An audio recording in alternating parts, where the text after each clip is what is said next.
So welcome back to my channel. This is Dom and an update on some of my most recent painting projects. Continue to be a bit of a mixed bag, frankly. Yeah, just sort of haven't really stuck at anything particularly. Did a bit of work clearing some of the projects that sort of were hanging around for a while, but then sort of got a bit unstuck. Mainly a combination of real life. My father-in-law's not very well at all in the hospital, and work and other things have just sort of transpired as it does from time to time, and that's fine. It's the circle of life, right? Things will come and go, and you'll have busy times and not so busy times. Just so happens at the moment it's a bit of a busy time for me.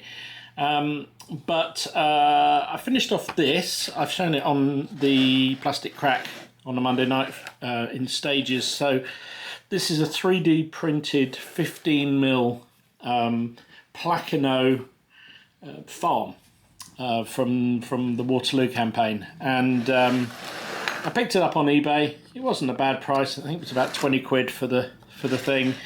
All the roofs come off, which is great. And all I've done is get some nice big base MDF material. In fact, it's two, and I just joined them together.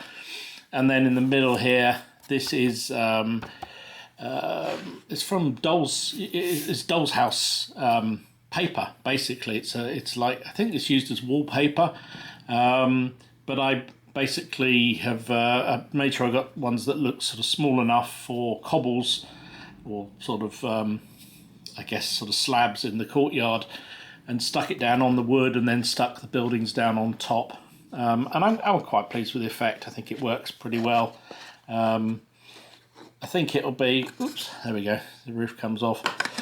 I think it'll be useful maybe in Grand Manor, in General D'Armée. You can have fortified built up areas, and I think that would be perfect for that. It's a nice little model. I've just put a few stones and what have you around the outside. Just noticed I'm in a bit slapdash there. Let's brush that off.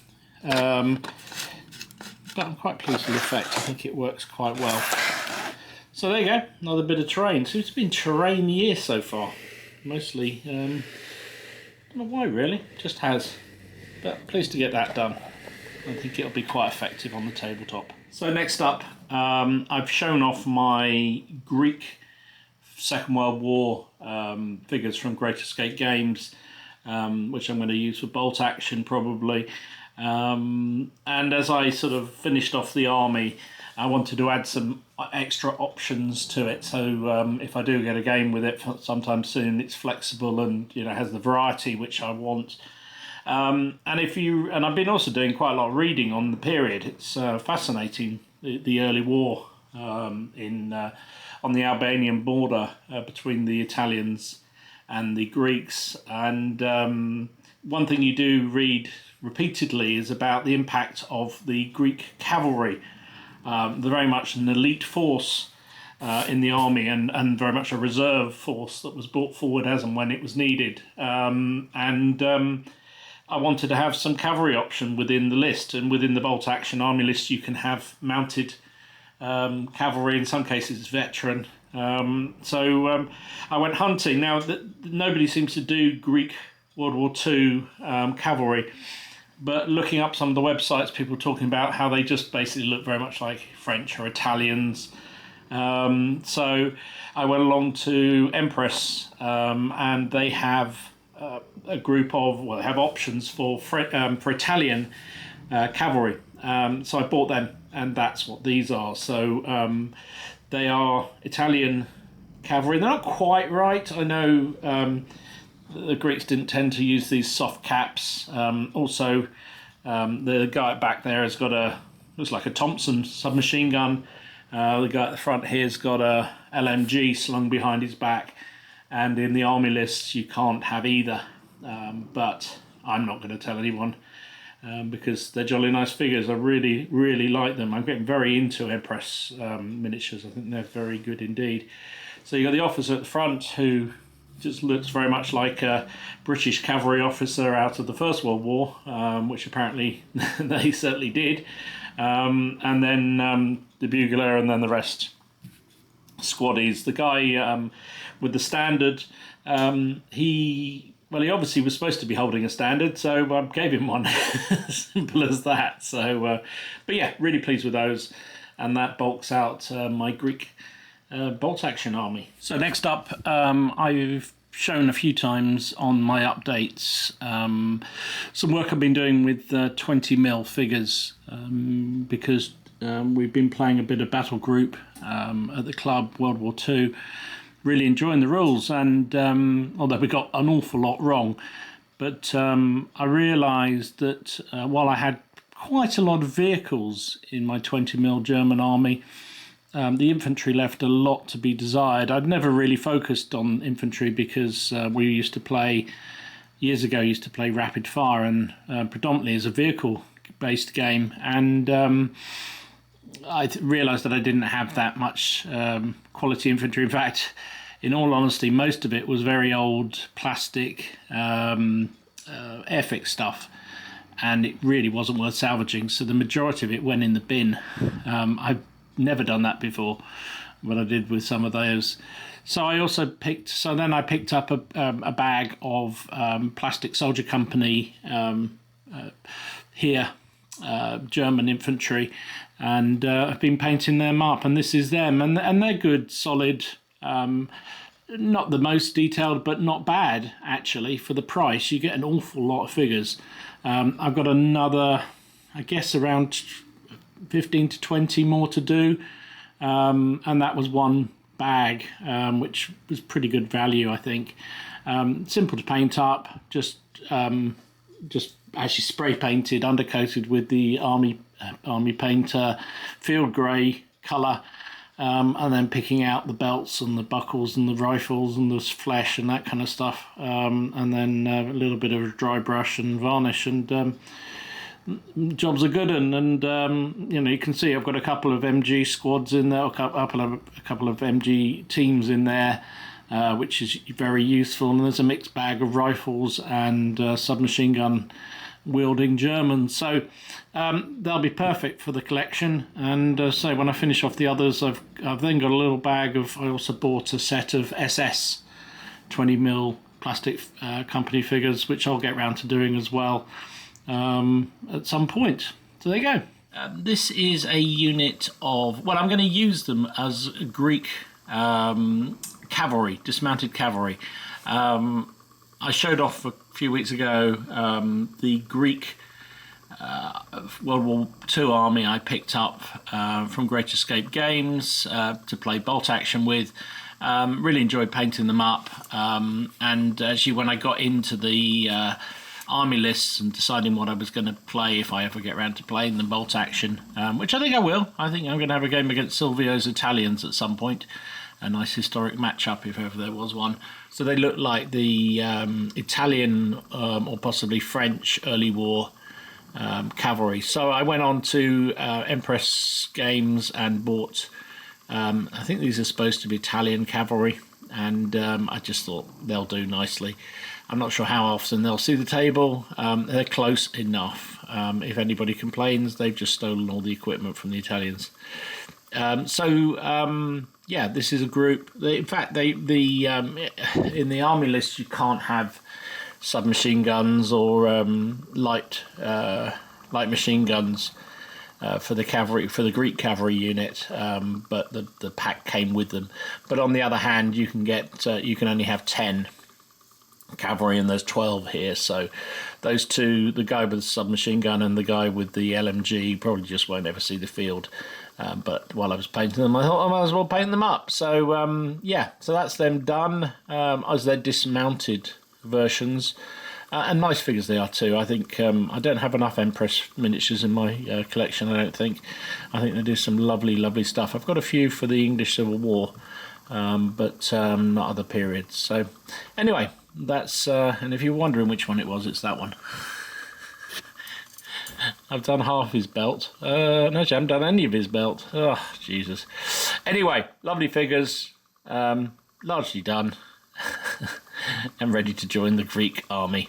So I've also been talking about my 20mm German adventures for Battle Group. I've got quite a lot of vehicles, and I've been painting up some infantry, more of which in a minute. But when I was looking around for cheap purchases, I found a guy selling off that Panzer II and a couple of trucks that I showed off last time, and also he had this radio Kubelwagen, and it was all pretty reasonable price, unpainted. I think that's SHQ, so I picked it up and have just painted it up ready for the table, because these sort of things are really useful, and I don't know whether radio cars play much part in the game, but now I've got one. So I've talked about this on the Plastic Crack. My project for 2022 is going to be a Italian Wars army. Well, probably 2 Italian Wars armies, because I'm not entirely sure anybody at the club is going to be up for doing their own force. So I thought, well, if I do 2, if they want to add their own figures to them, so much the better. So I made a start. This is the first Lanshnek group.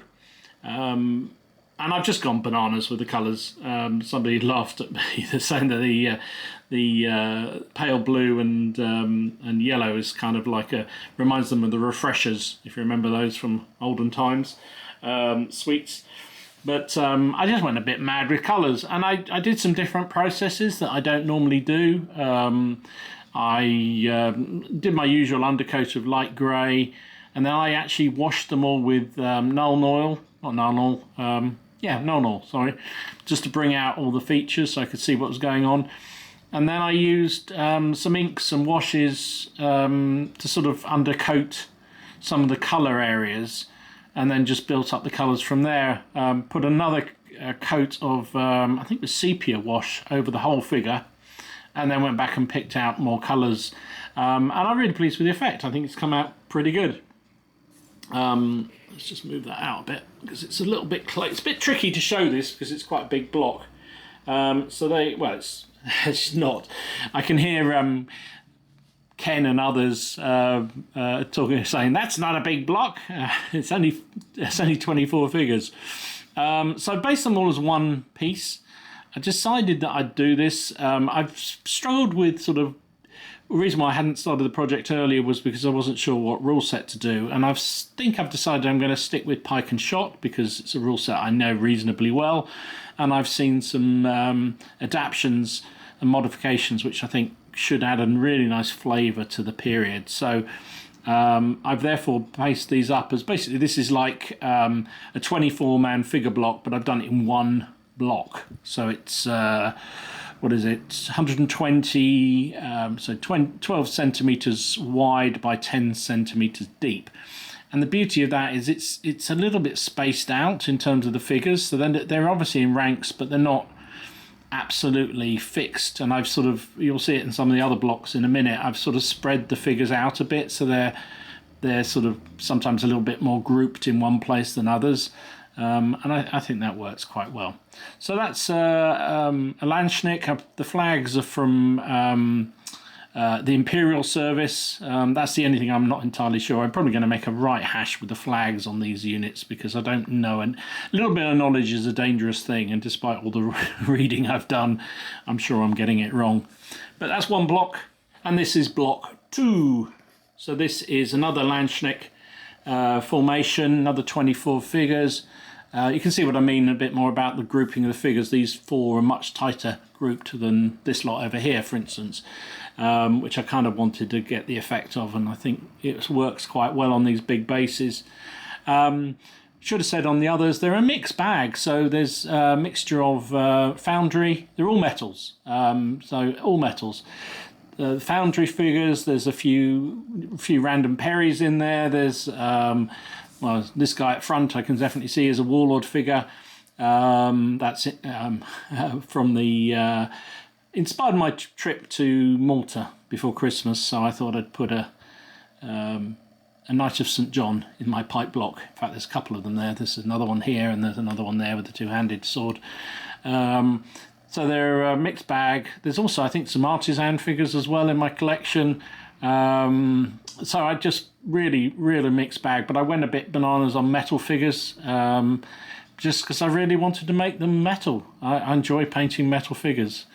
So this is another Lanshnek block. Again, gone a bit crazy with colour because that's their thing, but also use the sepia to sort of dull it down so it's a little bit dirty, if you see what I mean, and then a good matte varnish over the top.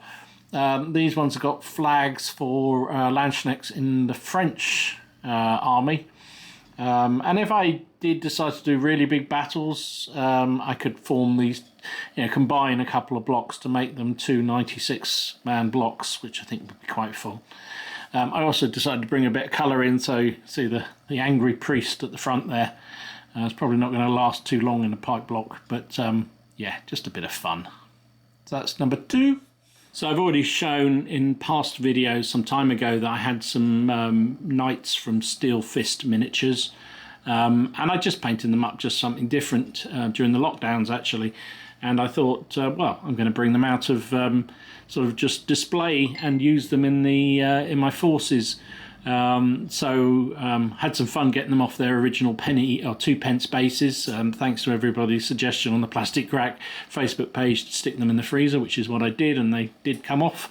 And there's a few of them based here on this unit as Firehanders, and then mixed in with, I think these ones are actually artisan figures, so to form a small unit of two-handed swordsmen basically to go along with the pipe blocks. Again, as I said, there's a couple of variants of the Pike and Shot rules that I'm tinkering with. One, the halberdiers and two-handed swordsmen which accompanied the pipe blocks are built into the pipe blocks, so there's a mechanic for them to be in there. And then the other rule set I'm looking at actually has them as separate, sort of almost like wings. So I've done them as wings. I'm not sure which rule set I'm going to go with, but I thought at least it gives me the 2 options. And if nothing else, they're just fun to do, and I could always increase the size of a pipe block by taking one of these off and putting it on the back, or a couple of them on the back, just to sort of increase the size. These one I've done on more traditional size blocks, so I think they're 80 by 50. 80 by 50, I think they are. And yeah, really good. This is another Lanshnek in French army flag, and yeah, I think it's been great fun to do. So it's important to change it up a little bit when you're painting big armies, I think, and I did this with doing my first piece of artillery. So this is a demi culverin, I think, from Steel Fist Miniatures. Love the gun. Gun is fantastic. It comes with 2 options on the barrels. You can have this one, which is obviously a French one because it's got the fleur-de-lis, and then you've got one that's in Imperial service, which is a really good option, so you can swap them out if you wish. I'm going to use my spare barrel as a bit of scenery on another board, I think. You got the guy here with his, he's holding a cannonball, and there's a stack of cannonballs that you get with it. You got your commander pointing the way. If I'm honest, the Steel Fist miniatures weren't quite as good as I kind of expected. The knights are fantastic, but these guys didn't come out not as detailed, I guess. But I like the fact they're quite a nice position, so they're obviously rolling this gun out and getting ready to prepare to fire. But I love the model of the gun itself, and that's really good. So there you go, a gun. So then also we've got a command base. Again, just thought it's always nice to change things up and have different options. So these are a couple of figures. I think these are a mixture of, I think these all are artisan. I could be wrong. Oh no, the priest is a... This is a problem when you buy lots at one time and they've just sat on the shelf for quite a while. I forget which ones they're from. I think that might be a Foundry figure. Anyway, it doesn't matter. Nice figure. Actually, I'm pretty sure it is a Foundry figure. I thought it'd be fun to base him up alongside the officer or the commander, and they've also got an Imperial Lanshnek flag on the base. So there you go. And finally, for now, this is my first unit of Swiss pike. I've got 2, I think. I can make 2, which I'm going to definitely be doing. These guys are, again, I think these are largely foundry figures. I think they are. I basically, as you can see on the previous ones, I've sort of just tried to spread them out a bit within the base. So there's some of the little clumps and some are a bit more open. I am still missing the flags. I've got an order in with Pete's flag, so this guy will have a flag and this guy will have a flag. So I want to put at least 2 flags in every pike block, because I think it just looks cool to have lots of flags everywhere. They are proper steel pins, so they are going to be quite uncomfortable if you put your hands on them, but that's part of the fun of a pike block, really. So I was quite keen with these ones, particularly because they were more animated. You had different ranks, so you had guys, you know, with the pikes lowered, some slightly higher, and then some more at sort of, I don't know what you'd call it, port maybe. And I just wanted to have a lot of the images you see of pike blocks in action in classical paintings and pictures is sort of pikes going everywhere. So I wanted that sort of effect, and that's what I tried to get here.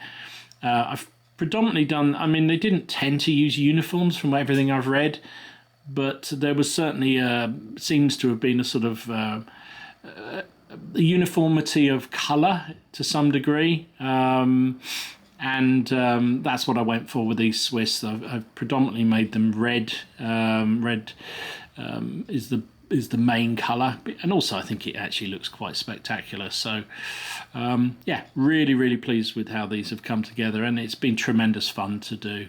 Again, exactly the same process, undercoated with my usual Halford's light grey primer, and then a wash with Nuln oil, so just so it helps to see all the different features of the model, but also lays down a little bit of a shade straight away, and then just build it up from there. Yeah, really enjoyed doing these. I've done what, 1, 2, 3 pipe blocks. I've got another unit of foot knights pretty much done. They just need another figure to go on the base, and I'm already working through another pipe block at the moment of Lanshneks. And then probably what I'll start is on some of the cavalry and arquebus and some more of the Zweihanders or halberdiers, I'm not quite sure. But loving this project, really enjoying it. It's just different, and sometimes you just need to do something a bit different. So there you go. That is what I've been working on. Lots of variety as usual. There's going to be a lot more Lanshneks and Swiss, and I'm a little bit nervous about doing the French gendarme cavalry, because by sort of reputation, at least, they had very colourful outfits, and lots of their armour was sort of enamelled and touched up and what have you. So I'm going to have to spend a bit of time with those, which is fun. So anyway, I hope you're doing well. I hope you're staying safe. I hope your projects are coming along well, and you're getting a bit of gaming in. Stay safe, stay well, and I will see you again soon. This is Dom, signing out.